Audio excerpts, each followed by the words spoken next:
Hey guys, welcome back to my channel Code Canvas. In this video, we will learn CSS property called backdrop filter. So, the backdrop filter CSS property is used to apply filter effects like blur, grayscale, contrast, etc. to an element's background or backdrop. Okay, so the backdrop filter has the same effect as filter property. The main difference is filter effects are applied only to the background instead of the element's content. Okay, so in this video, we will learn in detail with backdrop filter CSS property. Okay, so let's see. Before backdrop filter, the only way to add a filter background was to add a separate background element. So this CSS property is very useful. Once we add the backdrop filter, we can apply few of the effects on that backdrop filter property. Okay, so let's see. For example, we have this HTML structure, the section container.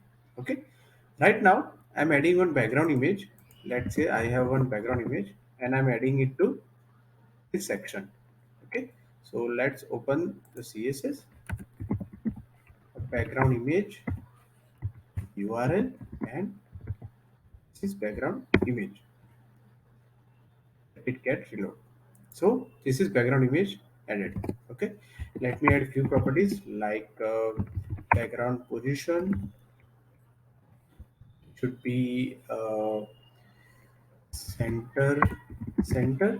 Okay, a background repeat, no repeat, and background size. Let's make it cover. Okay, let's see how it looks. So this is the background image, as you can see, applied on this background. Okay, so right now there is no backdrop filter effect on this block, on this container. Okay, let's add one. So for that, what we can do, we can add a container class. Is it there? No, we can add container class. In container we can add background color. Let's add RGBA so we can see the difference. Okay, here we can give a white color. Okay, and alpha, let's keep it 0.5. Let's see how it looks. Yeah, to look it better, we need to remove this background property from title and content. Okay, so here let's remove this background color, make color as black. Similarly, let's remove this and change it to black color so we can see the background color. Yeah, so let's inspect the container and background color is there with opacity 0.5. Okay, so here as you can see there is no backdrop filter right now. You can see the image behind this block, behind this container. Okay, so to add the effect we can add backdrop filter and the value blur. Let's make it blur 10 pixel. Okay, as you can see now this part is blurred. The background is still visible but it's little bit blur. Okay, so let me add in the container backdrop filter. Let's add blur value 10 pixel.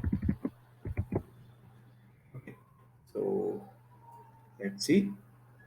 Yeah, so now this container is blurred. Okay, there are few other values possible, like in blur you can change the values, so you can make it blur as much as you want. Second is brightness, you can see 0.5, or 1. It depends how you want to display. Contrast 5 is the default value. You can make it 1. Drop shadow. So this is very useful when you want to apply drop shadow with few values, and you can see the color is not visible right now because of the background color, but if you use the actual drop shadow value, then you can see the difference. Grayscale, you can see this is also very nice. This is also a very good property. The none, the revert, yeah, you can also use none if you want to override that property from some other elements. The opacity, revert, saturate, sepia. So you can see this looks totally different. Right? And unset. You can unset that property as well. And you can also use some SVG images in URL. So these are the backdrop filter values that are available, and you can use it to make this background more attractive. All right. So as I said, you can use blur, brightness, contrast, drop shadow, grayscale, invert, opacity, sepia, saturate, and URL that you can use for applying SVG filters.